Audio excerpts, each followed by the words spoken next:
అశ్వ సంవత్సరంలో కైలాస యాత్ర Shri Gayatri tours and travels 8977349696. అందరికీ నమస్కారం. Welcome to its UTV. మన భారతదేశం వలె ఎన్నో దేవాలయాలతో భక్తి పారవస్యంతో నిండిన చోటు గోర్ఖా రాజ్యం. ఇప్పుడు దాన్ని నేపాల్ దేశంగా మనందరం కూడా పిలుస్తున్నాం. వైష్ణవుల దివ్య దేశం, సాక్షాత్తు పరమశివుడు పశుపతినాథుడిగా వెలసిన దేశం, సీతమ్మ తల్లి తిరిగి, ఇంకా అంతేకాకుండా రాముడు ధనస్సు విరిచిన చోటు, మనందరికీ తెలిసిన బుద్ధుడు కూడా పుట్టిన చోటు నేపాల్. అలాంటి ఒక నేపాల్ దేశానికి ప్రతి ఒక్కరు కూడా తీర్థయాత్రకు వెళ్ళాలి అనుకుంటారు. అక్కడ ఎన్నో దేవాలయాలతో పాటు ప్రకృతి సౌందర్యాలైన జలపాతాలు, లోయలు, మంచు కొండలు, ఇలా అద్భుతమైన దృశ్యాలు మరెన్నో ఉన్నాయి. అయితే వీటన్నిటి గురించి కూడా పూర్తి వివరాలు తెలుసుకోవాలంటే ఒక సరైన వ్యక్తి మనందరికీ అవసరం. ఇప్పుడు ప్రస్తుతం మనతో పాటు ఉన్నారు తీర్థయాత్రలు నిర్వహించే Shri Gayatri tours and travels అధినేత భరత్ కుమార్ గారు. వారితో మాట్లాడి ఈ తీర్థయాత్ర, నేపాల్ ముక్తినాథ్ యాత్ర గురించి పూర్తి వివరాలు తెలుసుకుందాం. నమస్కారం అండి. నమస్తే అమ్మా. అసలు నేపాల్ ఎందుకంత విశేషమైంది? నాకు తెలిసిన ఒక 4 ముక్కలు నేను చెప్పాను, కానీ మీకు దాని పట్ల పూర్తి అవగాహన, నాలెడ్జ్ ఉంది కాబట్టి నేపాల్ ఎందుకంత విశేషమైంది, అక్కడికి ఎందుకు అందరు వెళ్ళాలి అనుకుంటారు? ఎస్ అమ్మా. ముఖ్యంగా ఈ 12 జ్యోతిర్లింగాలు, అష్టాదశ శక్తిపీఠాలు, ఇటువంటి యొక్క తీర్థయాత్రలు చేసేటువంటి యొక్క ట్రాక్లో ఉన్నటువంటి వారికి లైఫ్ టైంలో ఒక అచీవ్మెంట్ లాంటి ఒక యాత్ర ఏదైనా సరే మిగిలిపోయి ఉంది అంటే అది నేపాల్ ముక్తినాథ్ ఒకటి, అదేవిధంగా పశుపతినాథ్ ఆలయం అనేటువంటివి 2 ఖచ్చితంగా దర్శించుకోవాలనేటువంటి లిస్టులో ఉంటాయమ్మ అవన్నీ కూడా. సో ఈ యొక్క నేపాల్ రాజ్యం గురించి గమనిస్తే మనం ఒకసారి, మనకు భౌగోళికంగా మన భారతదేశంలో అది ఒక పార్ట్ కాకపోయినా సరే, మిత్ర దేశాల్లో సత్సంబంధాలు ఉండి కనీసం పాస్పోర్ట్ కూడా లేకుండా మనం వెళ్ళేటువంటి యొక్క ఏకైక దేశం ఏదన్నా ఉంది భారతదేశం నుండి అంటే అది కేవలం ఒక నేపాల్ మాత్రమే. సో నేపాల్కి వెళ్ళాలంటే మన దగ్గర ఉన్న ఆధార్ కార్డు కానీ, మన యొక్క ఓటర్ ఐడితో కూడా మీరు నేపాల్ చుట్టుపక్కల ఉన్న 4 బార్డర్స్లో, ఇటు సొనాలి బార్డర్ అయినా, రక్సుల్ బార్డర్ అయినా, ఎటువంటి నుంచి అయినా సరే మనం ఈజీగా మనం ఎంటర్ అవ్వచ్చు విత్ ఆధార్ అండ్ ఓటర్ ఐడితో, వితౌట్ ఎనీ పాస్పోర్ట్. సో ఇలా ఈ యొక్క నేపాల్ దేశంకి వస్తే మన హిందుత్వపు భావాలు కలిగినటువంటి భారతదేశం ఎంతటి హైందవ సంస్కృతి సాంప్రదాయాల నిలయమో, అదేవిధంగా అత్యధిక హిందుత్వ భావాలు కలిగి ఎక్కువ జనాభా అంతా కూడా హిందూ కల్ట్లో ఉన్నటువంటి వారందరూ కూడా ఎక్కువ ఉన్నటువంటి ఒక ప్రాంతం ఈ నేపాల్ దేశం అని చెప్పచ్చు. సో ఒక బాగా గమనిస్తే మనం 12 జ్యోతిర్లింగాలన్నీ దర్శనం అయిన తర్వాత, ఇటు 1 నుండి 12 వరకు దర్శనం అయిన తర్వాత, ఎక్కడ చూసినా సరే మనకు అన్ని ఆలయాల్లో, జ్యోతిర్లింగాల్లో, అన్ని జ్యోతిర్లింగ క్షేత్రాల్లో మనకు శివలింగాకారంలోనే, లింగాకారంలో మనకు స్వామివారు దర్శనమిస్తారు. ఈ 12 జ్యోతిర్లింగ దర్శనం అంతా పూర్తి అయిన తర్వాత స్వామివారు మనకు పంచభూత స్వరూపంగా 5 ఫేసెస్తో మనకు దర్శనం ఇచ్చేటువంటి ఏకైక ప్రదేశం, అంటే స్వామివారు ముఖాన్ని కలిగినటువంటి యొక్క ఆలయం ఏదన్నా ఉంది అంటే అది కేవలం పశుపతినాథ్ అనేటువంటి ఒక ఆలయంగా చెప్తున్నారు. సో ఇక్కడ పశుపతినాథుడు అనేటువంటి ఆ పదంలోనే పశుపతినాథుడు అంటే అమ్మవారు అదేవిధంగా స్వామివారు ఇద్దరు వచ్చి ఈ ప్రదేశంలో ఆ ప్రకృతి సౌందర్యాల మధ్యలో నివసిస్తున్నప్పుడు వారిద్దరిని అందరూ గుర్తుపడతారు. కాబట్టి వారిని గుర్తుపట్టకుండా ఆ యొక్క ప్రకృతిలో ఆ ఈశ్వరుడి యొక్క చలనము, ఆ ఈశ్వరుడిలో ఉన్నటువంటి యొక్క ప్రేరేపణ చూసి అమ్మవారు ఇక్కడే కొద్ది రోజులు ఉంటే బాగుంటుందనే ఉద్దేశంతో ఆ ప్రదేశంలో జింకలుగా మారి నివసిస్తూ ఉండేవారట ఇద్దరు కూడా. అప్పుడు ముక్కోటి దేవతలందరూ కూడా సరే స్వామివారిని ఎత్తుక్కుంటూ వచ్చి చివరికి ఒకానొక సమయాన మళ్ళీ తిరిగి ఆయన కైలాసానికి వెళ్ళాలి కాబట్టి వెళ్తున్న సమయాన ఆ యొక్క నేపాల్ రాజ్యంలో ఉన్నటువంటి వారందరూ కూడా, స్వామి ఇంతవరకు మీరు మాతో సావాసం చేసి నివసించున్నారు, ఇప్పుడు మీరు వెళ్ళిపోతే ఎలా అని అడిగితే, ఈ యొక్క నేపాల్ రాజ్యంలో ఎవరైనా గతించి మరణించిన తర్వాత కూడా వాళ్ళందరూ నాలో ఐక్యమవుతారు అని ఆయన వరం ఇచ్చి, ప్రతి ఒక్కరూ నా యొక్క శివైక్యాన్ని పొందుతారు అని చెప్పి ఆ పశుపతినాథ ఆలయం వెనుకనే మనం ఎలా అయితే చూస్తే కాశీ, వారణాసిలో ఇటు మణికర్ణిక ఘాట్ అయినా, లేకపోతే ఉన్నటువంటి హరిశ్చంద్ర ఘాట్లో ఎలా అయితే చిదాభస్మం కాలుతూ ఉంటుందో అదేవిధంగా ఈ దేవాలయం వెనుక వైపు కూడా మనకు సపరేట్ ఘాట్స్ లాగా ఉండి బాగమతి నదీ తీరాన ఈ అంత్యక్రియలన్నీ కూడా జరుగుతూ ఉంటాయి. చాలా విశేషంగా మనం గమనించవచ్చమ్మా. సో స్వామివారు గతించిన వారిని ఐక్యం చేసుకుంటానని ఇచ్చిన వరానికి ప్రతీక అని చెప్తున్నారు. కాబట్టి పశుపతినాథ్ ఆలయంగా వెలిసినటువంటి క్షేత్రం అని చెప్తున్నారు. మనం గమనిస్తే స్వామివారికి 5 ముఖాలు, 4 ద్వారాల నుండి తూర్పు, పడమర, ఉత్తర, దక్షిణాల నుండి మనం స్వామివారిని దర్శిస్తే ఆలయంలో స్వామివారి యొక్క 5 ముఖాల పేర్లు సద్యోజాత, వామదేవ, తత్పురుష, అఘోర, ఈశాన రూపాలుగా 5 ఫేసెస్ని చెప్తారమ్మ. స్వామివారు పంచముఖ స్వరూపంగా దర్శనం ఇచ్చేటువంటి ఈ ప్రదేశం ఏదైతే ఉందో స్వామివారిని 5 ముఖాలుగా దర్శించి తరించేటువంటి ఒక క్షేత్రంగా పశుపతినాథ ఆలయంగా చెప్తూ వస్తారు. సో 12 జ్యోతిర్లింగ దర్శనం అంతా అయిన తర్వాత సహజంగా ఈ ఆలయం దర్శనం చేసుకుంటారు అని చెప్తారు. అలా కాకుండా ఈ స్వామివారి ఆలయాన్ని 12 జ్యోతిర్లింగ దర్శనం కాకపోయినా సీక్వెన్స్గా కాకపోయినా సరే ఈ ఆలయాన్ని ముందు కూడా దర్శనం చేసుకోవచ్చు. ఎటువంటి రెస్ట్రిక్షన్స్ అయితే ఏముండవు. అదేవిధంగా పశుపతినాథ ఆలయంతో పాటు సమానమైనటువంటి యొక్క ప్రదేశం నేపాల్ రాజ్యం అంటేనే గుర్తొచ్చేటువంటి అత్యధికమైనటువంటి యొక్క లైఫ్ టైం అచీవ్మెంట్ లాంటి యొక్క టెంపుల్ ఏదైనా ఉంది అంటే అది ముక్తినాథ్ ఆలయం.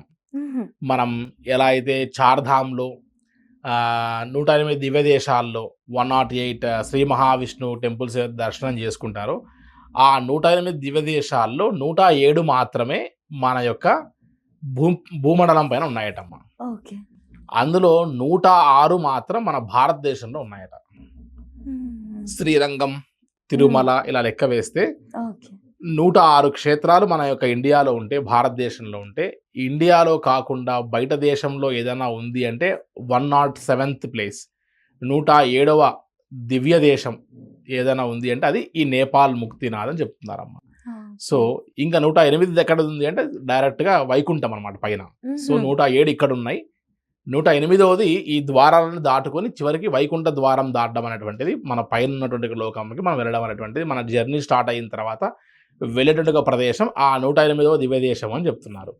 సో ఇట్లా ఈ యొక్క నేపాల్ రాజ్యంలో ఉన్నటువంటి ఈ యొక్క పశుపతినాథ్ కానీ లేదంటే ఈ ముక్తినాథ్ ఆలయం కానీ ఇంతటి విశేషమైనటువంటి ఈ యొక్క ముక్తినాథ్ ఆలయం దగ్గర ఇక్కడ రిపీట్ అమ్మ కొద్దిగా ఇంతటి విశేషమైనటువంటి ఈ నేపాల్ ముక్తినాథ్ ఆలయం ఒకసారి గమనిస్తే చుట్టూ 7 కొండల మధ్యలో సప్త ఋషులు ధ్యానం చేస్తూ కూర్చున్నటువంటి విధంగా ఉండి స్వామివారు శ్రీ మహావిష్ణు ఆలయం మధ్యలో ఉండి కనబడేటువంటి యొక్క అద్భుతమైనటువంటి యొక్క ప్రదేశమే ఈ యొక్క ముక్తినాథ్ ఆలయం అని చెప్తున్నారు. అదేవిధంగా లక్ష్మీ సమేతంగా నారాయణ స్వామి వారు తపస్సు ఆచరించిన ప్రదేశంగా కూడా చెప్తారు. ముక్తిని ప్రసాదించడం కోసమై అక్కడ శ్రీ మహావిష్ణువు వెలిసి ఉన్నారని చెప్తారు. కాబట్టి ఆ క్షేత్రం ముక్తినాథ్ క్షేత్రంగా ప్రసిద్ధిగాచి వచ్చిందట.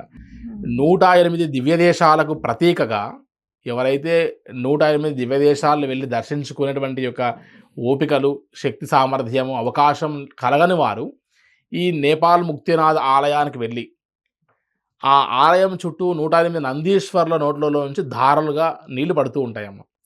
ఒక్కొక్క ధార ఒక్కొక్క దివ్య దేశంగా చెప్తూ వస్తారు. 108 దివ్య దేశాలు ఏవైతే ఉన్నాయో వాటికి ప్రతీకగా 108 ధారలుగా నీళ్లు వస్తూ ఉంటాయి. చాలా మంచు నీళ్ళతో ఉన్నప్పటికీ కూడా కొద్దిమంది అవకాశం ఉన్నవారు ఆ ధారల్లో స్నానం చేస్తూ అవకాశం లేని వారి నీటిని ప్రోక్షణ చేసుకుంటూ వెళ్తూ ఉండగా మనం గమనించవచ్చు.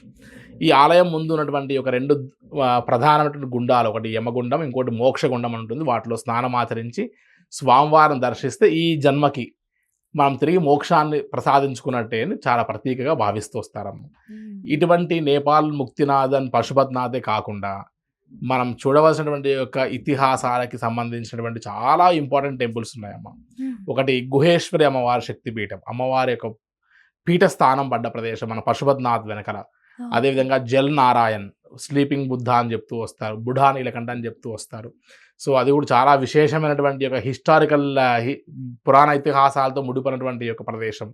అదేవిధంగా మనస్సులో కోరుకున్నటువంటి ప్రతి కోరికని నెరవేర్చేటువంటి యొక్క మనోకామన అమ్మవారి దర్శనం చాలా అద్భుతమైనటువంటి యొక్క ఫీల్తో రోప్ వేలో వెళ్ళి మనం దర్శనం చేసుకుంటూ రావడం అనేటువంటిది.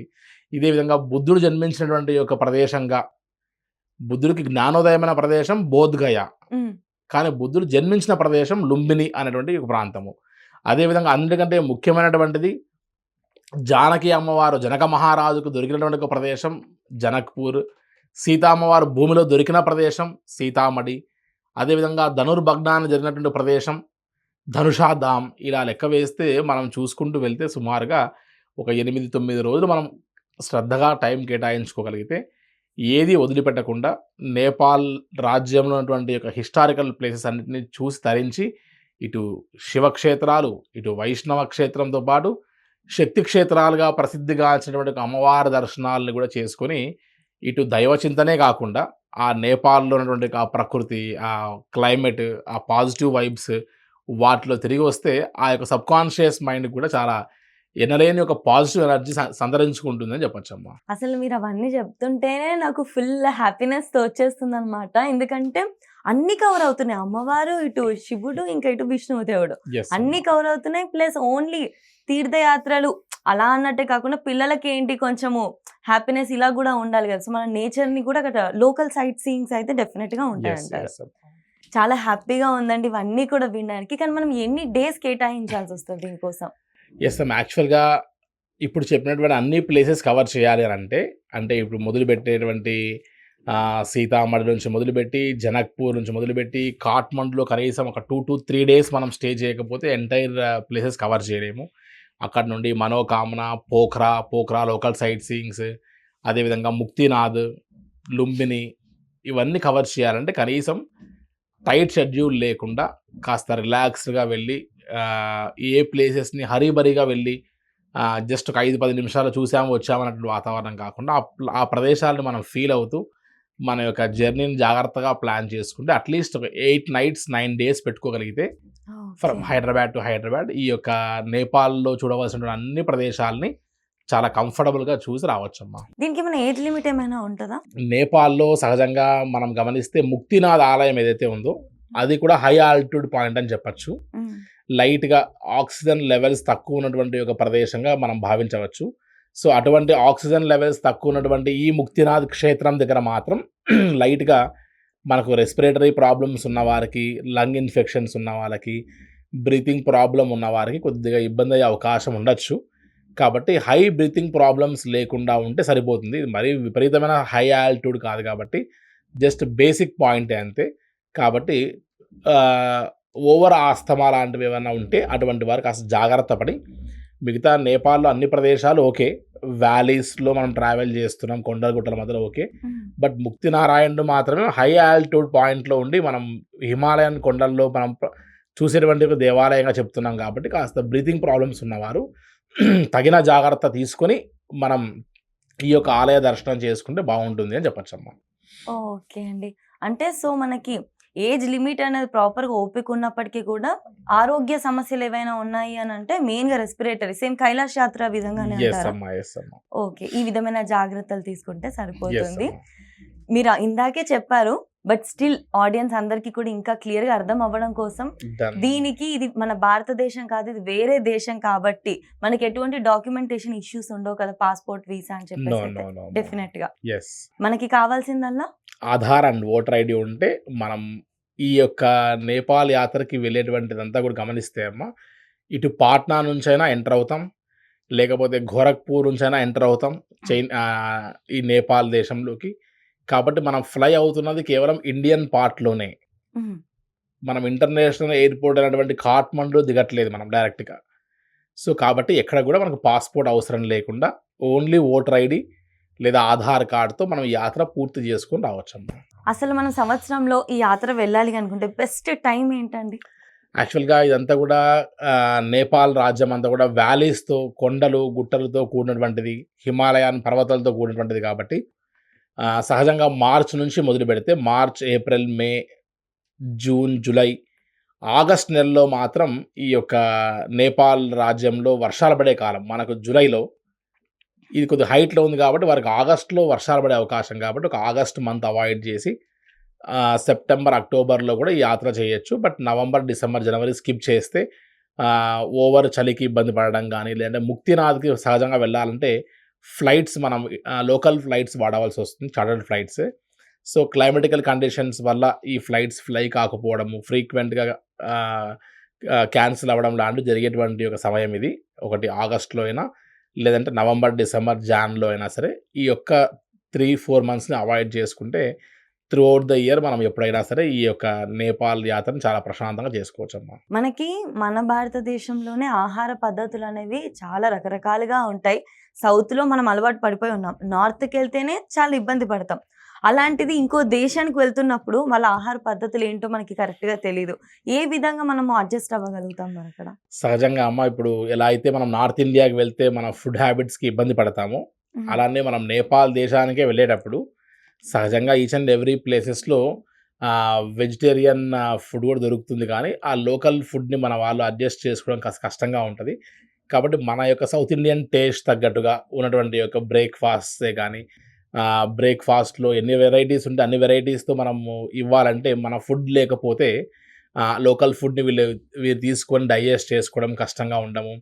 And at the same time మన ఫుడ్‌కి, వాళ్ళ ఫుడ్‌కి కాస్త ఇమిటేషన్ తేడా ఉంటది కాబట్టి, ఇవన్నిటిని కవర్ చేస్తూ, అదేవిధంగా ఇటు బ్రేక్‌ఫాస్ట్, లంచ్, డిన్నర్స్‌తో పాటు ఫుడ్‌లో మన యొక్క ఫుడ్‌ని మిస్ అవుతున్నటువంటి ఒక పరిస్థితి లేకుండా త్రూఅవుట్ ఈ నేపాల్ యాత్ర అంతా కూడా మన సౌత్ ఇండియన్ ఫుడ్‌తోనే మనం ఈ యాత్ర అంతా పూర్తి చేసుకొని రావచ్చు. సో, ఈవెన్ కష్టతరమైనటువంటి కైలాష్ యాత్రలో కూడా గాయత్రి టూర్స్ అండ్ ట్రావెల్స్‌లో మన ఓన్ కిచెన్‌తో మనం అందించేటప్పుడు ఇటువంటి పక్క దేశాల్లో సత్సంబంధాలు ఉన్న దేశాల్లో మనం ఈజీగా ఆపరేట్ చేయొచ్చు. అండ్ సెల్ఫ్ కిచెన్‌తోనే మన సౌత్ ఇండియన్ ఫుడ్‌తో ఈ యొక్క నేపాల్ యాత్ర మొత్తం పూర్తి చేయొచ్చమ్మా. ఇంకొకటండి, ఇప్పుడు మీరు చెప్పినవన్నీ కూడా డిఫరెంట్ ప్లేసెస్ చెప్పారు. మనకి యాత్రలో ఏమేమి గుడులున్నాయి, అవి ఎందుకంత పవిత్రమైనవి, వాటి విశిష్టత ఏంటి, ఇవన్నీ కూడా తెలుసుకున్నాం. బావుంది.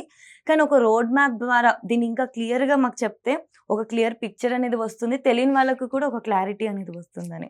యెస్ అమ్మా. యాక్చువల్‌గా నేపాల్ ముక్తినాథ్ యాత్రని ఇటు గాయత్రి టూర్స్ అండ్ ట్రావెల్స్‌తోనే కాదు, ఏ ట్రావెల్ ఆపరేటర్‌తో వెళ్ళినా, లేదంటే వారు సొంతంగా ప్లాన్ చేసుకొని వెళ్ళాలనుకున్నా కూడా, ఇప్పుడు మనం చూపించేటువంటి ఒక మ్యాప్ అనేటువంటిది వారికి గైడెన్స్‌గా ఉపయోగపడి, వారికి నాలెడ్జ్ షేరింగ్ అనేది ఉపయోగపడుతుందని ఆశిస్తూ, ఒకసారి మనం మన యూటీవీ ప్రేక్షకుల కోసం ఒకసారి ఒక మ్యాప్ రూపంలో అసలు మనం స్టార్టింగ్ పాయింట్, ఎండింగ్ పాయింట్ అని 2 పాయింట్స్ ఫస్ట్ సెట్ చేసుకోవాలమ్మా. ఏది నేపాలే కాకుండా ఏ టూర్ అయినా సరే ఒక ప్లాన్డ్‌గా ఒక మ్యాప్ వేసుకొని దానికి తగ్గట్టుగా వెళ్ళిన రూట్‌లో మళ్ళీ వెళ్ళకుండా ఏ రూట్ అయితే మనం సెట్ చేసుకుంటామో పర్ఫెక్ట్‌గా ఒక క్లాక్ వైజ్ డైరెక్షన్‌లో వెళ్ళి ప్రశాంతంగా తిరిగి రావడానికి.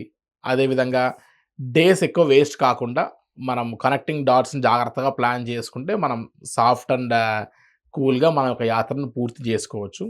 సో, కొన్ని జాగ్రత్తలు తీసుకొని ఎలా మనం ఈ యొక్క నేపాల్ యాత్రని పూర్తి చేయొచ్చో ఒక మ్యాప్ రూపంలో చూసే ప్రయత్నం చేద్దామమ్మా. ఇప్పుడు మనం నేపాల్ ముక్తినాథ్ యాత్ర అసలు starting point and ending point ఎట్లా చూజ్ చేసుకోవాలి అనేటువంటిది ఈ యొక్క నేపాల్ యాత్రలో చాలా ముఖ్యమైన అంశము. చాలా వరకు అందరూ ఏం చేస్తారంటే గోరఖ్పూర్ నుంచి గోరఖ్పూర్ పెట్టుకుంటారు. కానీ గోరఖ్పూర్ టు గోరఖ్పూర్ పెట్టుకుంటే మనం రివర్స్ యాత్ర మళ్ళీ చేసి ఒక 1 డే ఆర్ 2 డేస్ మళ్ళీ మనము వెళ్ళిన రూట్‌లోనే మళ్ళీ రావాల్సొస్తది. తద్వారా మనకు కొన్ని టైం వేస్ట్ కూడా అవుతది. అలా కాకుండా చాలా వరకు నేపాల్ ముక్తినాథ్ యాత్రలో జనక్పూర్ అనేటువంటి ఈ పాయింట్, ధనుషా ధామ్ అనేటువంటి ఈ పాయింట్‌ని మనం వదిలేసి కాఠ్మండు నుంచి ఇటువైపు మాత్రమే దర్శనం చేసుకుంటారు. మీరు గమనిస్తే ఈ హైదరాబాద్ నుండి మనం వెళ్ళినటువంటి ఈ నేపాల్ యాత్ర అంతా ఒక వైపు ఉంది. ధనుషా ధామ్ అండ్ జనక్పూర్ మాత్రమే ఇంకొక సెపరేట్ వైపు ఉంది. సో, ఇదొక్క ప్లేస్ వదిలిపెట్టినంత మాత్రాన మళ్ళీ తిరిగి మనకేమనిపిస్తది వచ్చిన తర్వాత, అరే జనక్పూర్ మనం చూడలేకపోయాం, ధనుషా ధామ్ చూడలేకపోయాం, రామాయణానికి కనెక్టివిటీ ఉన్నటువంటి ఈ యొక్క ప్రదేశం మనం దర్శనం చేసుకోలేకపోయాం అనేటువంటి ఒక ఫీల్ మనకు మళ్ళీ మైండ్‌లో ఉండిపోతది కాబట్టి, మనం ఈ నేపాల్ ముక్తినాథ్ యాత్రలో, నేపాల్ దేశంలో ఏది మిస్ కాకుండా చూసేటువంటి ప్రయత్నం చేయాలన్నప్పుడు స్టార్టింగ్ పాయింట్ ఒకటి పాట్నా, లేదంటే స్టార్టింగ్ పాయింట్ గోరఖ్పూర్ పెట్టుకొని ఎండింగ్ పాయింట్ గోరఖ్పూర్ గానీ, పాట్నా గానీ ఇలా పెట్టుకోగలిగితే మనం ప్రశాంతంగా వెళ్ళిన దారిలో వెళ్ళకుండా ఒక దగ్గర ఇన్ అయ్యి ఇంకో దగ్గర అవుట్ అయ్యేటువంటి ఒక ప్రయత్నం చేయొచ్చు.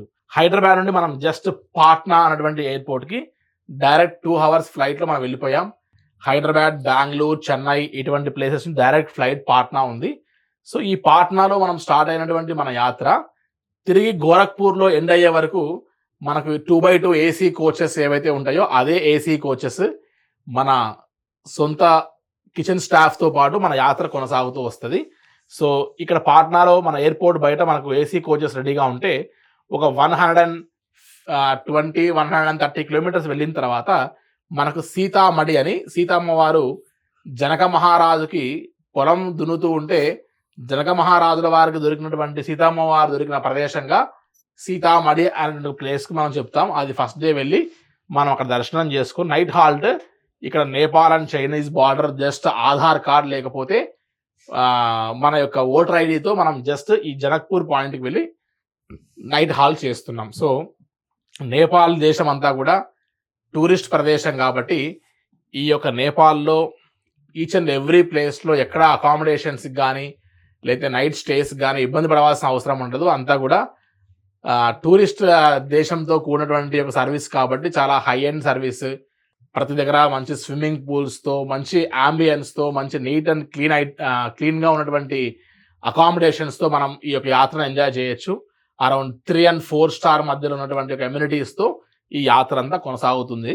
కాబట్టి మనం జనక్పూర్ వెళ్ళి ఇక్కడ జనక్పూర్లో మనం నైట్ హాల్ట్ డే 1 చేసి నెక్స్ట్ రోజు డే 2 మార్నింగే జనక్పూర్ లోకల్ సైట్ సీయింగ్స్కి మనం బస్సెస్ అవి అలౌ చేయరు కాబట్టి చిన్న టుక్ ఆటోస్ అంటారు, ఆ ఆటోస్తో 4-in-1 లాగా మనం ప్లాన్ చేసుకుని జనక్పూర్లో చూడవలసినటువంటి లోకల్ సైట్ సీయింగ్స్ అంటే జనక మహారాజు గారి దర్బార్, అదేవిధంగా సీతామ్మ వారికి రాముల వారికి నిశ్చితార్థం జరిగిన ప్రదేశము, వివాహ మండపము, ఆ వివాహ మండపంలో రామ లక్ష్మణ భరత శత్రుఘ్నులు అందరికీ కూడా నలుగురికి అక్కడ వివాహం జరిగిన ప్రదేశము, రాముల వారికి 6 మాసాలు ఈ యొక్క జనక మహారాజు గారు జనక్పూర్లో ఏర్పాటు చేసినటువంటి యొక్క మహల్ ఒకటి, అటువంటివన్నీ దర్శనం చేసుకొని చాలా ఇంపార్టెంట్ ప్లేసెస్ అనేటువంటివన్నీ కూడా ఇక్కడ దర్శనాలన్నీ కూడా పూర్తయిన తర్వాత మనం మధ్యాహ్నం ఇక్కడ నుండి లంచ్ అయిన తర్వాత ధనుషా ధామ్ అనే ఒక ప్రదేశం ఉంది. ఈ ధనుషా ధామ్కి జస్ట్ ఒక 25 to 27 కిలోమీటర్స్ ఉంటుంది. ఆల్మోస్ట్ హాఫ్ అన్ అవర్ డ్రైవ్లో చాలా మంచి ప్లేన్ ల్యాండ్లో వెళ్ళొచ్చు. ఈ ధనుషా ధామ్ అనే ప్రదేశంలో మనం చూస్తే ఒక ధనస్సు ఆకారంలో రుద్రాక్షలు ఎలా అయితే హోల్స్తో ఉంటాయో ఆ రుద్రాక్షలలో ఉన్నటువంటి హోల్స్ లాగా ఆ ధనస్సు ఉన్నటువంటి ప్రదేశం అంతా కూడా ఒక పొరలతో కూడినటువంటి రాయిలాగా ఏర్పడిన ప్రదేశం మనం గమనించవచ్చు. అటువంటి స్టోన్ ఎక్కడా ఉండదు ఆ పరిసర ప్రాంతాల్లో. నాసా వాళ్ళు కూడా ఈ యొక్క ప్రదేశంలోకి వచ్చి ఆ స్టోన్ చెక్ చేశారు, బట్ అది ఎవరికి అంతుపట్టలేదు. ఆ యొక్క ప్రదేశంలో ధనస్సు పెరుగుతూ ఉంటారు ప్రతి సంవత్సరం కూడా. కాబట్టి ధనుషాధామ్ అనేటువంటి ఈ ప్రదేశంలో పైన గుడిగడ్డం కానీ కప్పు వేయడం కానీ పర్మనెంట్ స్ట్రక్చర్ లాంటివి వేయకుండా జస్ట్ టెంపరవరీ స్ట్రక్చర్తో మాత్రమే ఈ ధనుషాధామ్ అనేటువంటి ఈ ధనస్సుని కప్పి ఉంచి ఉండడం జరుగుతుంది.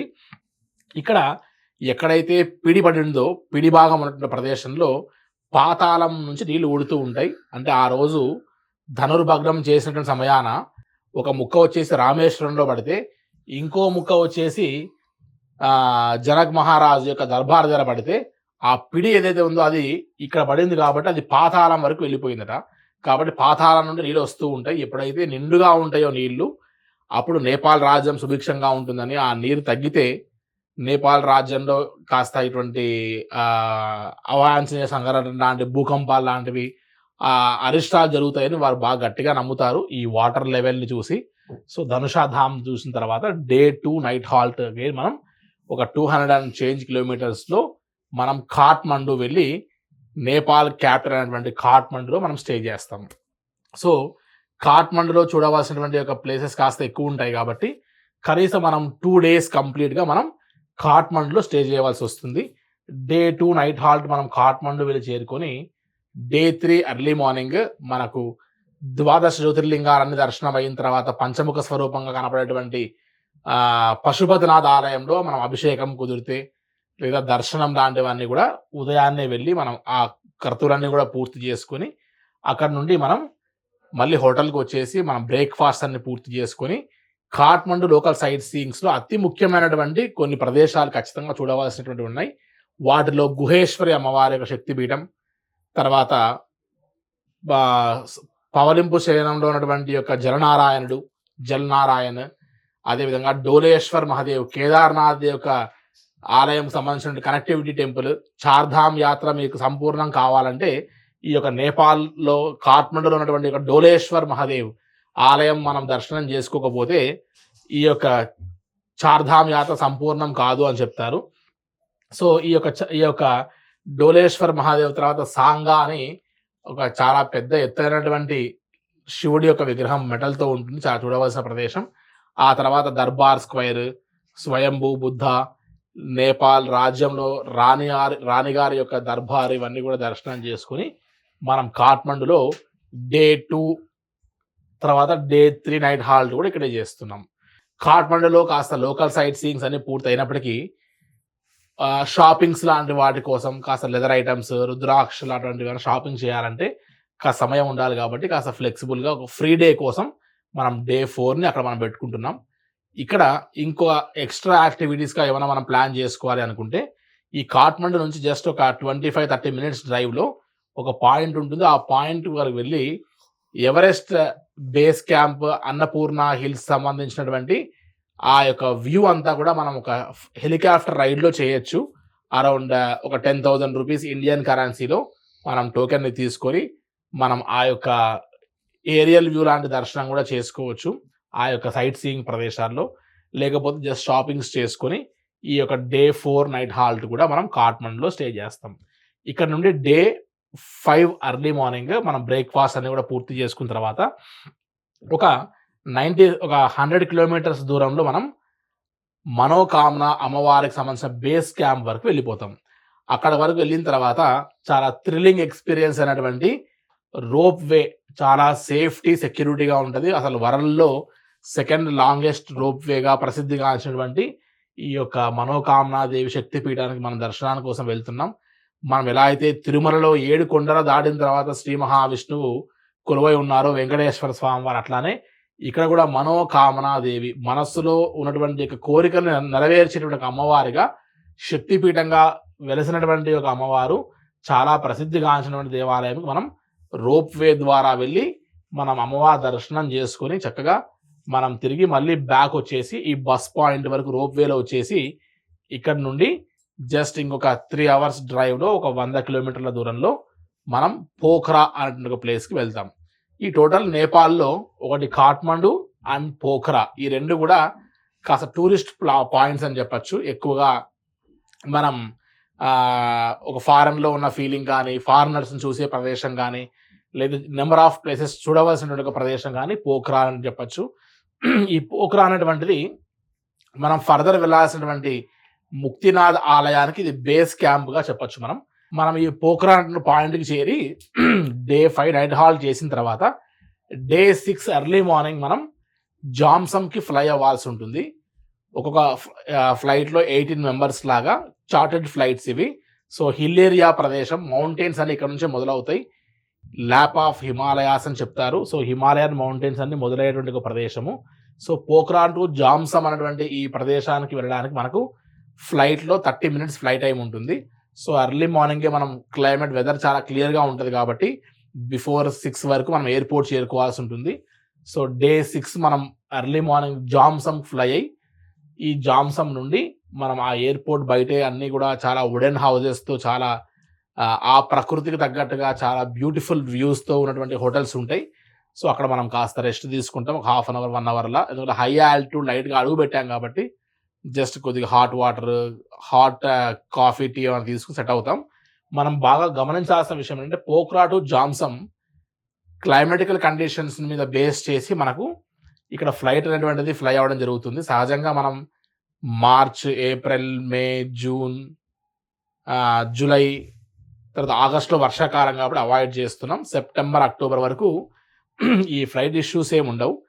అటువంటి ఇష్యూస్ అనివార్య కారణాల వల్ల ఏదైనా ఉంటే పోఖ్రా నుంచి జామ్సమ్కి మనం ఫ్లై అవ్వడానికి అవకాశంకి ఆల్టర్నేట్గా ఇక్కడ రోడ్డు మార్గం కూడా ఉంది. ఒకప్పుడు 12 అవర్స్ పట్టేది, ఇప్పుడు రోడ్డు చాలా బాగా వేశారు. జస్ట్ 5 అవర్స్లోనే మనం పోఖ్రా టు జామ్సమ్ మనం రోడ్డు మార్గం కూడా ప్లాన్ చేయడానికి ప్రిపేర్డ్గా ఉండాలి. ఎందుకంటే ఆ రోజు క్లైమేట్ బాగాలేదని చెప్పి అక్కడే ఉండి నెక్స్ట్ రోజు కోసం మనం వెయిట్ చేయొచ్చు. ఎందుకంటే local site seeings of Pokhara రోజు పూర్తి చేసుకుని నెక్స్ట్ డే కోసం వెయిట్ చేయొచ్చు. కానీ నెక్స్ట్ డే కూడా క్లైమేట్ బాగాలేకపోతే టోటల్గా మన యొక్క షెడ్యూలే డిస్టర్బ్ అవుతుంది. రిటర్న్ ఫ్లైట్ టికెట్స్ అన్ని మిస్ అవుతాయి కాబట్టి సో ఆల్టర్నేట్గా బై రోడ్ కూడా ప్లాన్ చేసుకోవాల్సి వస్తుంది. సో పోఖ్రా నుండి మనం జామ్సమ్ ఫ్లై అయ్యాం. ఇక్కడ నుండి మనం హోటల్స్లో మన లగేజ్ అన్ని పెట్టేసి లోకల్ జీప్స్లో మనం జస్ట్ ఒక 27 కిలోమీటర్స్ బై రోడ్లో గండకీ నది దాటుకుంటూ మనం చక్కగా ఆ యొక్క బేస్ క్యాంప్ అయినటువంటి ఆ ముక్తినాథ్ బేస్ క్యాంప్ అయినటువంటి పాయింట్కి వెళ్ళిపోతాం. అక్కడ నుండి సుమారు మనం ఒక 3 కిలోమీటర్లు మాత్రం నడక ఉంటుంది. ఆ 3 కిలోమీటర్స్ వాక్ అయిన తర్వాత మనకు 360 స్టెప్స్ ఉంటాయి. ఆ 360 మెట్లు మనం ఎక్కవలసి వస్తుంది.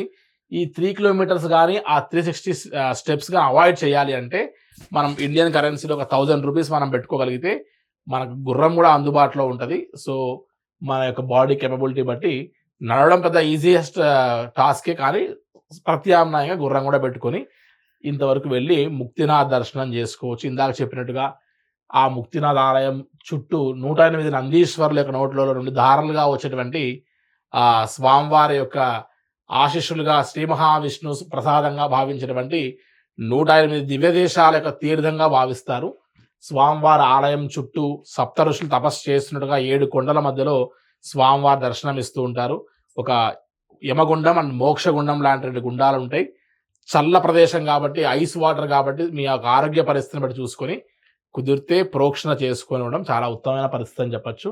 అక్కడ దర్శనం చేసుకొని అక్కడ నుండి చాలా నిదానంగా చాలా ప్లెంటీ ఆఫ్ టైం కేటాయించుకొని అక్కడ నుండి బ్యాక్ మళ్ళీ 360 స్టెప్స్ డౌన్ 3 కిలోమీటర్స్ వాక్ అయిన తర్వాత మనం మళ్ళీ బస్ పాయింట్కి వచ్చిన తర్వాత ఈ యొక్క జామ్సమ్ హోటల్స్ చేరకంటే ముందే మనం వెళ్ళేటప్పుడేమో రోడ్డు మీద వెళ్ళిపోయాము గండకీ నది దాటుకుంటూ, కానీ రిటర్న్లో వచ్చేటప్పుడు మాత్రం కాస్త మనం రిక్వెస్ట్ చేసి గండకీ నదిలో నుంచి మనం, అంటే వాటర్ పెద్ద ఫ్లో ఉండదు కాబట్టి గండకీ నదిలో నుండి మనం ఆ యొక్క బస్సును తీసుకుని వచ్చేటప్పుడు ఒక పాయింట్లో ఒక 5 మినిట్స్ మనం ఆపమని రిక్వెస్ట్ చేస్తే మనకు సాలగ్రామాలు మనం ఎత్తుక్కోవడానికి కూడా అవకాశం ఇస్తారు. శ్రీ మహావిష్ణువు తులసి అమ్మవారి యొక్క శాపం ద్వారా పాషాణముగా బండరాయిగా మారి నివసించేటువంటి యొక్క నదీ తీరమైనటువంటి గండకీ నదిలో సాలగ్రామ రూపంలో దర్శనం ఇస్తారు కాబట్టి ఆ సాలగ్రామాలను కూడా మనం కాస్త గమనిస్తే అక్కడక్కడ మనం ఆ రూపాలతోనే మనకు కనపడతాయి. వాటిని మనం సేకరించుకోవచ్చు, బట్ వెరీ లిటిల్గా. మళ్ళీ రిటర్న్లో ఈ యొక్క ఎయిర్పోర్ట్లో అక్కడిక్కడ చూస్తే వాటిని స్టోన్ ఐటమ్ కాబట్టి పడేసే అవకాశం కూడా ఉంటుంది. చూసుకొని జాగ్రత్తగా ప్లాన్ చేసుకొని సో జామ్సమ్ అనేటువంటి ఒక పాయింట్కి మనం వచ్చి నైట్ హాల్ట్ చేస్తున్నాం. డే 6 నైట్ హాల్ట్ మనం ఈ జామ్సంలోనే స్టే చేయాలి. ఎందుకంటే same day Pokhara to Jomsom వెళ్ళిపోయి మళ్ళీ వెంటనే దర్శనం చేసుకొని రావడం అనేటువంటిది ఇంపాసిబుల్ టాస్క్. ఎందుకంటే మధ్యాహ్నం 11-12 తర్వాత క్లైమేట్ పూర్తిగా మారిపోతుంది కాబట్టి ఫ్లైట్స్ అనేటువంటిది ఎట్టి పరిస్థితుల్లో 1% ఛాన్స్తో కూడా ఫ్లై అయ్యే అవకాశం ఉండదు. జామ్సంలో స్టే కంపల్సరీ చేయవలసిందే. అక్కడ నుండి మనం మళ్ళీ పోఖ్రా వచ్చేస్తాం. Local site seeings of Pokhara అనేటువంటిది ఎర్లీ మార్నింగ్ మనం ఇక్కడ బ్రేక్ఫాస్ట్ చేసేసి ఆ బ్రేక్ఫాస్ట్ తర్వాత నుంచి ఆ డే మొత్తం కూడా డే 7 అంతా కూడా మనం లోకల్లో Bindhyabasini temple, Gupteshwar Mahadev, Davis fall, దాంతోపాటు మనం అత్యంత శక్తివంతమైనటువంటి ఒక వారాహి అమ్మవారి దేవాలయం ఫీవా లేక్ అని ఒక సరస్సు మధ్యలో ఉంటుంది. బోటింగ్ ద్వారా వెళ్ళి చూడాలి, చాలా అద్భుతంగా ఉంటుంది. కాస్త ఓపిక ఉన్న వారు ఎవరైనా సరే ఈ పోఖ్రాలో నైట్ లైఫ్ చాలా బాగుంటుంది. ఆ స్ట్రీట్స్లో తిరుగుతున్నప్పుడు ఒక ఫారెన్ కల్చర్ అంతా కూడా కనబడుతూ ఉంటుంది. కాస్త జస్ట్ అలా విండో షాపింగ్ కోసం కూడా మనం ఈవినింగ్ అలా వెళ్ళి జాగ్రత్తగా మనం night stay day 7 night halt మనం ఇక్కడ బేస్ చేయొచ్చు. నెక్స్ట్ డే 8 మనం అర్లీ మార్నింగ్ బయలుదేరి మళ్ళీ తిరిగి బ్రేక్ఫాస్ట్ అంతా అయిన తర్వాత బుద్ధాస్ బర్త్ ప్లేస్ అనేటువంటి లుంబినికి మనం ట్రావెల్ చేస్తాం. సో ఈవినింగ్ అరౌండ్ 4 వరకు మనం ఆ పాయింట్ చేరుకోవచ్చు. చక్కగా ఆ పాయింట్ దగ్గర నుంచి మనం ఒక 100-150 రూపాయలతో ఒక టోకెన్ లాంటిది తీసుకొని అక్కడ నుండి చిన్న లోకల్ వెహికల్స్లో మనం జీప్స్ లాంటి వెహికల్స్లో ఒక 2-3 మినిట్స్ మనం డ్రైవ్లోకి వెళ్ళి ఆ లుంబిని బర్త్ ప్లేస్కి మనం వెళ్ళి బుద్ధుడు ఎక్కడైతే పుట్టాడో మాయాదేవి జన్మనిచ్చినటువంటి యొక్క ప్రదేశానికి వెళ్ళి చక్కగా చాలా ఇంటర్నేషనల్ టూరిస్ట్ ప్లేస్ అది. సో ఆ ప్రదేశానికి వెళ్ళి దర్శనం చేసుకొని అక్కడ కాస్త టైం స్పెండ్ చేసి నైట్ హాల్ట్ ఈ లుంబినికి దగ్గరలో భైరవ అనేటువంటి ఒక ప్లేస్లో మనం స్టార్ హోటల్స్లో స్టే చేస్తాం. అండ్ ఆ రోజు నైట్ హాల్ట్ అక్కడ చేసిన తర్వాత నెక్స్ట్ రోజు ఇంతవరకు చేసినటువంటి ఇంత స్వీట్ మెమోరీస్తో యాత్రని కంప్లీట్ చేసా, మన టాస్క్ పూర్తయింది, లైఫ్ టైం అచీవ్మెంట్ లాంటి ముక్తినాథ్ యాత్ర దర్శనం అయిపోయింది. సో మన యొక్క టార్గెట్లో ఒక టార్గెట్ కంప్లీట్ అయ్యింది అన్నటువంటి హ్యాపీనెస్తో మనం నెక్స్ట్ ఈ యొక్క లుంబిని అనేటువంటి యొక్క ప్లేస్ దగ్గర ఉన్న భైరవాకి జస్ట్ 5 కిలోమీటర్స్ దూరంలో మనకి సొనాలి బార్డర్ని, Nepal and India border formalities మనం పూర్తి చేసుకొని అక్కడ నుండి జస్ట్ ఒక 3 అవర్స్లో గోరఖ్పూర్ వచ్చేస్తాం. గోరఖ్నాథ్ టెంపుల్ కాస్త సమయం అవకాశం ఉంటే మనం గోరఖ్నాథ్ టెంపుల్ని చూసి అక్కడ నుండి ఎయిర్పోర్ట్ వచ్చేస్తాం.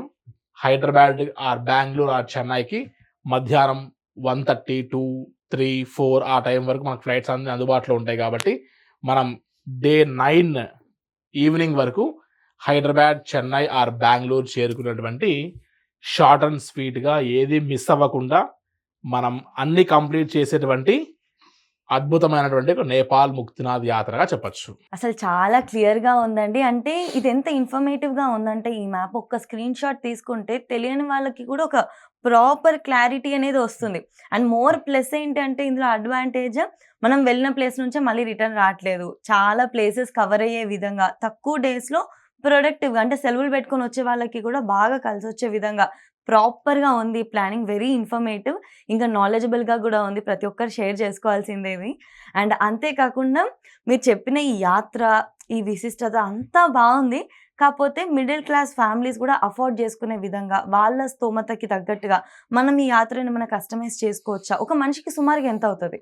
యెస్. యాక్చువల్‌గా ఈ యొక్క నేపాల్ యాత్రలో మనం ముఖ్యంగా ప్లాన్ చేసుకోవాల్సింది ముక్తినాథ్ పార్ట్ అనేటువంటిది మనం బై ఫ్లైట్స్ ద్వారా చేస్తున్నామా, బై రోడ్ ద్వారా చేస్తున్నామా అన్నది మెయిన్ టాస్క్ అమ్మ. ఓకే. మనం పోఖ్రా అనేటువంటి ఒక పాయింట్ నుండి జామ్సమ్ అంటే ముక్తినాథ్ బేస్ క్యాంప్ అనేటువంటి ఒక పాయింట్‌కి చార్టర్డ్ ఫ్లైట్‌లో వెళ్తే జస్ట్ 30 మినిట్స్‌లో ఫ్లై వెళ్ళిపోవచ్చు. అదే బై రోడ్‌లో వెళ్తే ఒకప్పుడు 12 అవర్స్ పట్టేది. ఇప్పుడు జస్ట్ 5-6 అవర్స్‌లోనే అయిపోతుంది. రోడ్ అంతా కూడా బాగా నీట్‌గా పూర్తి చేశారు కాబట్టి.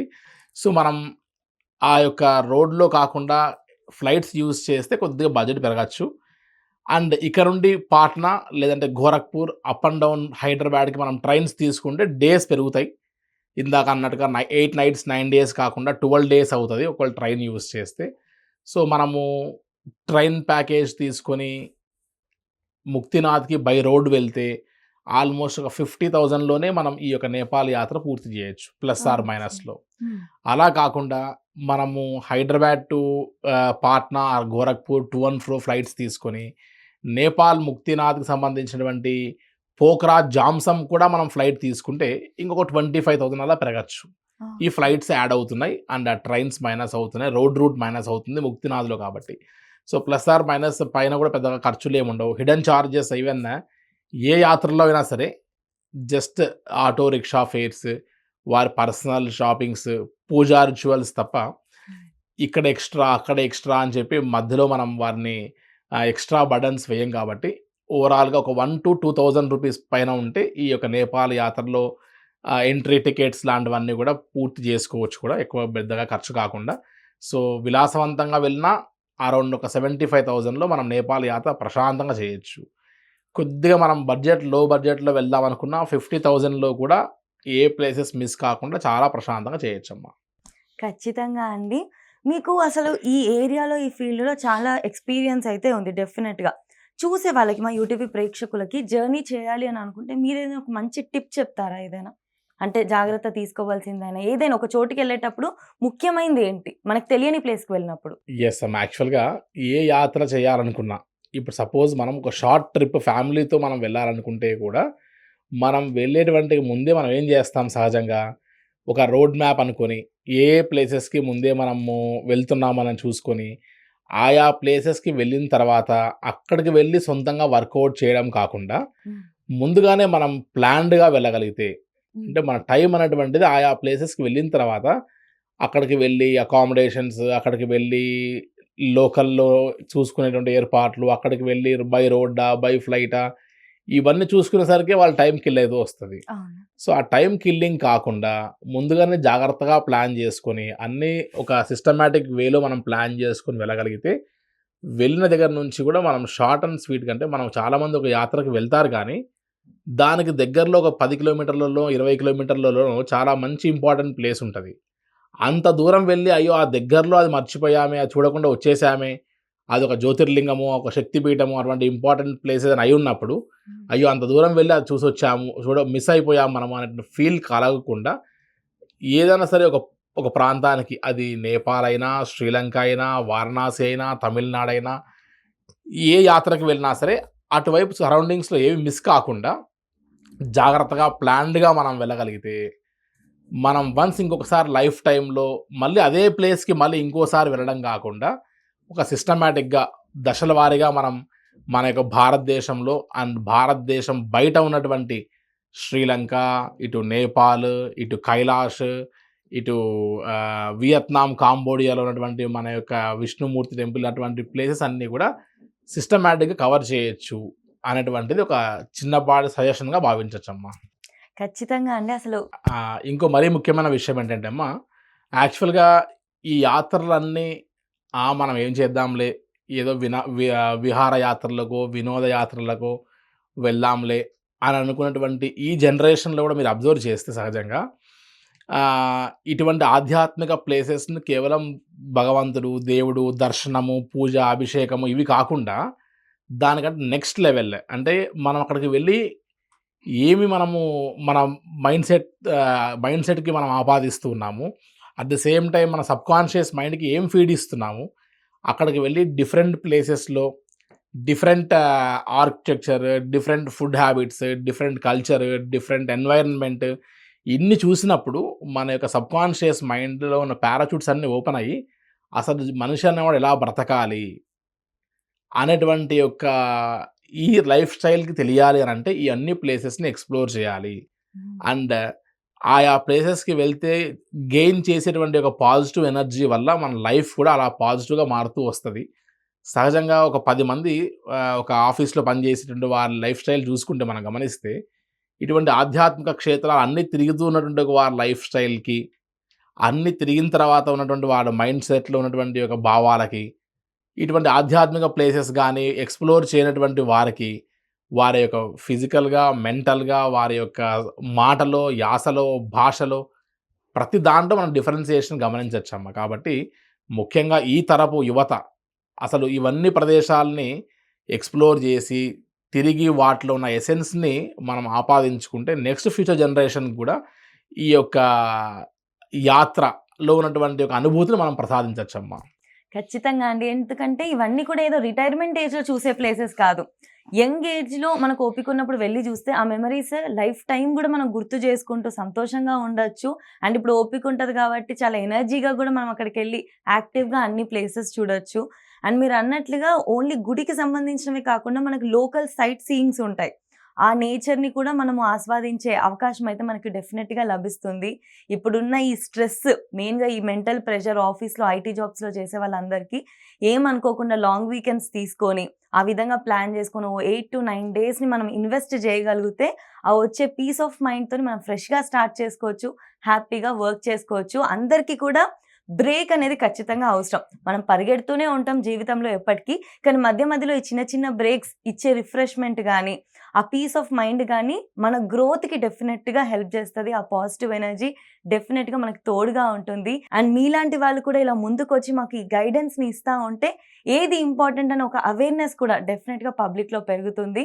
And thank you so much అండి. మీ టైంని కేటాయించి మా యూటీవీ ప్రేక్షకుల కోసం నేపాల్ ముక్తినాథ్ యాత్ర ఎంత ఈజీగా చేయొచ్చు అన్న ఒక గైడెన్స్‌ని ఇచ్చినందుకు మనస్ఫూర్తి ధన్యవాదాలు. నమస్తే అమ్మా.